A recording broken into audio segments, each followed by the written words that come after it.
I was abroad when I saw this, and tens of social media posts across TikTok and Instagram talking about Luckin Coffee. Now, I had never heard of Luckin Coffee until I saw these posts, so you can consider me influenced because when I came back, I knew I had to try it for myself. There was a location near me right by NYU campus. It's a pretty prime location considering the dense population of caffeine-crazed students. I immediately knew that the brand was different when the barista told me that they only took in-app orders. So I downloaded the app and went to order a drink. I genuinely couldn't believe my eyes. It was way cheaper than Starbucks and every other coffee chain. I'm talking about drinks for $1.99. Additionally, they sell sandwiches and pastries. And they have a deal where you can get a sandwich, a pastry, and a drink for only $5. And this is in the middle of Manhattan. Like, I thought that this shouldn't be possible, especially given the crazy high rent in New York. So that was the beginning of my rabbit hole on Luckin Coffee. So today we're going to talk about Luckin Coffee, the story behind it, their business model, and how they can stay afloat when their products are so cheap.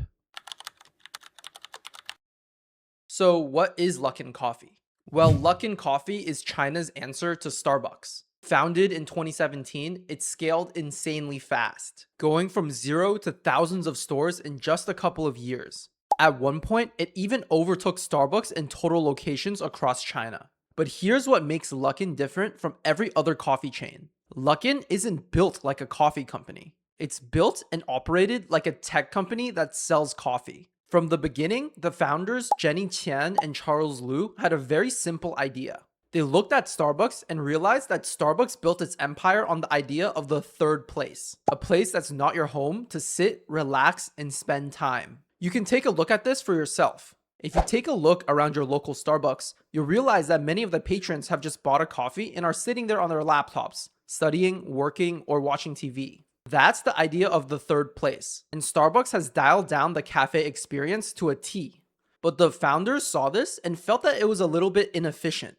What if we just take away the whole lifestyle experience and just focus on the coffee? So they built Luckin like a startup. App first, data-driven, and a hyper-growth strategy. They weren't trying to compete with Starbucks on the coffee experience. They were trying to out-engineer them. They did the opposite of everything Starbucks did. Small stores, pickup only, and online orders only. Everything was designed for one thing: speed and scale. You order online before you get there, and by the time you do, it's ready and you pick it up and you go. No lines, no cashiers, and no waiting. So now you have two completely different business philosophies. Starbucks sells atmosphere, branding, and the whole in-store experience. On the other hand, Luckin sells discounts, convenience, and efficiency. And the pricing reflects that. Because Luckin essentially threw out the in-store experience, they were able to occupy the small storefronts that other large chains like Starbucks couldn't. On top of that, because of the app-based ordering, they don't have to pay an extra person to be the cashier. This cuts costs massively. And then they go further. Luckin uses aggressive coupons, discounts, and referral to drive up volume. So instead of trying to maximize profit per cup, they optimize for scale, frequency, and data. This all combined makes Luckin significantly cheaper than any other coffee competitor out there. This sounds great for consumers, but raises a legitimate question. How is Luckin able to stay afloat?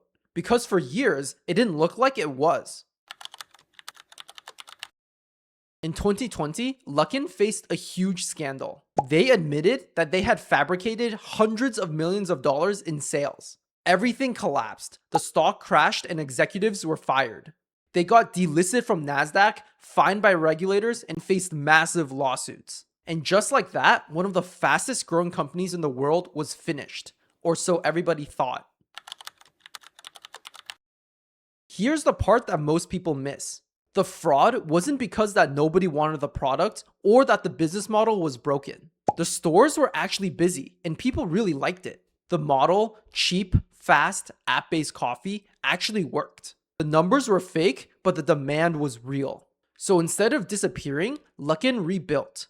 They hired new management and cleaned up the accounting. And then they doubled down on the exact same model. Cheap coffee, fast pickup, massive scale. And it worked. They became one of the largest coffee chains in the world again. And now they're bringing that strategy here. Luckin is one of the many Chinese brands that are making a huge push towards the US market. They opened up stores in New York, one right where NYU, and then opened up a couple more after that. And the experience feels completely different from Starbucks. And to be honest, I prefer it. I like the fact that I can have a coffee in my hand like this and only pay $2 for it. Just order, grab, and go. And again, the price always feels a little too low. It's crazy because a coffee from Luckin is actually cheaper than riding the MTA. There's a different reason to why I'm so interested in seeing how Luckin's global strategy pays off. Essentially, this is an experiment to see if Luckin's ultra-efficient business model can compete with the normal cafe experience around the globe. Luckin already ran this experiment once, in China, and they went toe-to-toe with Starbucks and won. They scaled faster, they got cheaper, and they became the largest coffee chain in the country. So the question isn't about whether or not this model works. The real question is, does it work everywhere else? It's exporting a completely different model. A model that says coffee doesn't need to be expensive. It doesn't need to be an experience. It just needs to be fast, cheap, and consistent. It's closer to Uber, McDonald's, or even Amazon than it is to a traditional cafe. So when I walked into that Luckin near NYU and I saw the price, I thought it was a mistake, but it wasn't. It was the result of a company that grew faster than anyone expected, collapsed harder than almost anyone could imagine, and then came back stronger than before. Thank you for watching today's episode of Side Notes. If you enjoyed, please consider dropping a like and subscribing because it really helps. And please comment down below if you found this video interesting or any other topics that you'd like me to cover next.